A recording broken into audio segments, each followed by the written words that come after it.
Class 11 binomial theorem का काफी important question जो कि प्रीवियस ईयर में कई बार अपीयर हो चुका है। हाफ ईयरली एग्जाम पीवाईक्यू में काफी मोस्ट इंपॉर्टेंट क्वेश्चन में काउंट किया जाता है ये क्वेश्चन। सो बच्चों क्वेश्चन क्या है हमारे पास, question so that the middle term in the expansion 1 plus x whole power 2n is 1 into 3 into 5 into and so on 2n minus 1 into 2 power n into x power n। सो बच्चों इस question को हम solve कर लेते हैं। देखो सबसे पहले हमारे पास ये जो बाइनोमियल एक्सपेंशन है इसका हमें मिडिल टर्म फाइंड करना होगा। क्या फाइंड करना होगा बच्चों? मिडिल टर्म फाइंड करना होगा। तो इसका मिडिल टर्म क्या होगा? पहले तो इसके ये देखें कि इसकी जो एक्सपोनेंट है वो क्या है। एक्सपोनेंट हमारे पास एक्सपोनेंट है 2n। तो इसमें हाउ मेनी टर्म्स, इसमें कितने टर्म्स होंगे, इसमें कितने टर्म्स होंगे, इसका मतलब है n, n यानी कि capital n। Capital N is equal to 2n plus 1। बच्चों हम सबको मालूम है कि 2n जो होता है वो एक इवन नंबर है ना। 2n, n कोई भी हो, ऑड हो या इवन हो, बट 2n तो इवन होगा।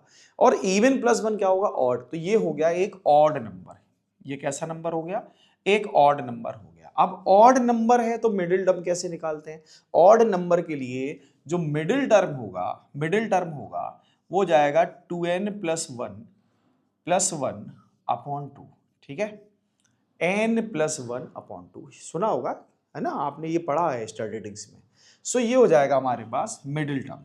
सो m इज इक्वल टू, ये बच्चों क्या होगा, 2n प्लस 2 होल अपॉन 2 एथ term. So m is equal to मिल जाएगा हमारे पास n प्लस 1 टर्म। ठीक है, यानी कि हमें कौन सा टर्म निकालना है? n plus 1। ठीक है, n प्लस 1 टर्म निकालेंगे। आप क्या करेंगे भाई, कैसे निकलेगा? So t n plus 1 term is equal to, देखो ये प्लस 1 के अलावा जितना भी पार्ट होता है वो r में काउंट होता है। कैसे?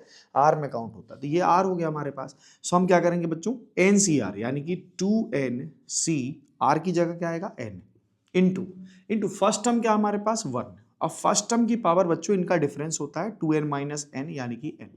साथ ही साथ सेकंड टर्म क्या है? x, इसकी पावर होगी बच्चों r मींस n, है ना। ये बात आपको क्लियर हो गई होगी।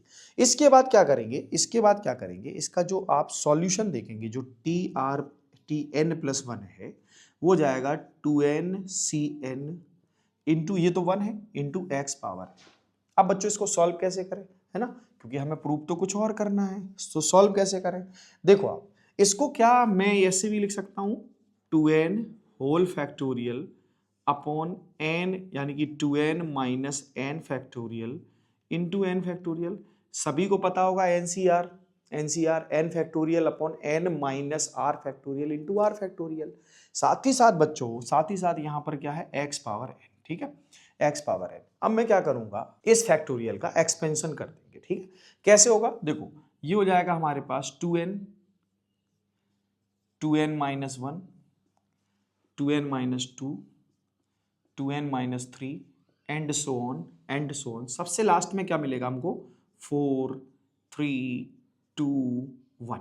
ठीक है, ऐसे ही बच्चों ये हमारे पास ये जो दिख रहा है आपको, ये n फैक्टोरियल है और ये भी n फैक्टोरियल है, ये x पावर n है। ठीक है, ये x पावर n है। अब क्या करेंगे बच्चों, यहां पर हम इवन जो टर्म्स हैं उनको अलग कर लेंगे प्रोडक्ट में, और जो ऑड टर्म्स हैं उनको अलग कर लेंगे। क्या मैं ऐसे भी कर सकता हूं, इसको रिवर्स करके लिख सकता हूं, 1 into 2 into 3 into 4 into 5 into 6 into and so on 2n minus 3 into 2n minus 2 into 2n minus 1 into 2n।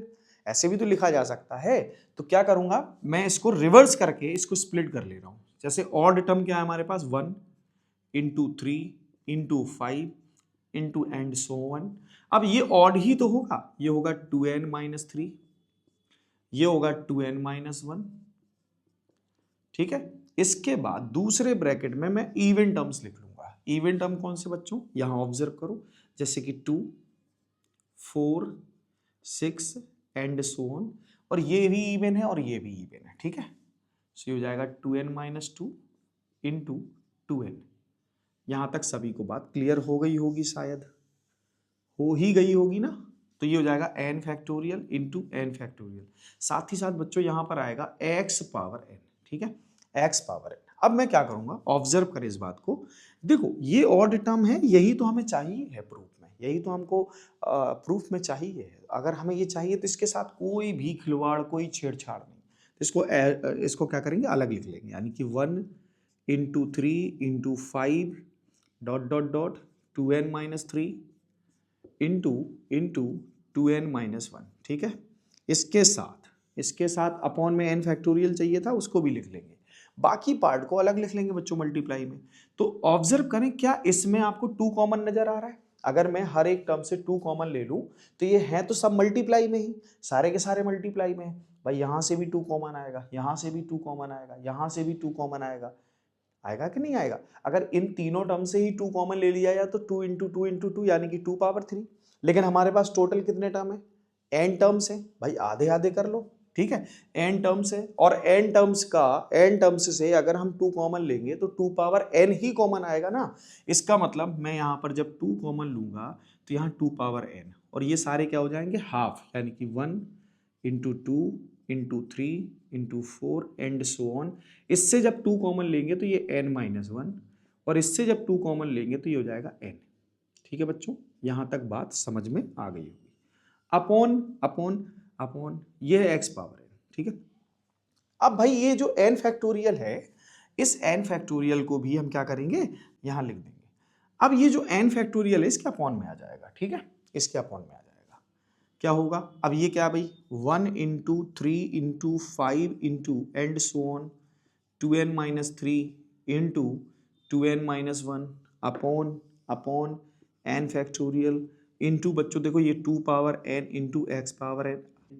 इसके बाद ये क्या है? देखो ऑब्जर्व करो, क्या ये n फैक्टोरियल है ना? n into n-1 into n-2 and so on 3 4 into 3 into 2 into 1, क्या होगा ये होगा हमारे पास n फैक्टोरियल, और ये अपॉन में क्या है? n factorial, cancel out. So हमें मिला 1 into 3 into 5 into and so on 2n-3 into 2n-1 upon n factorial into 2 power n into x power n, hence proved.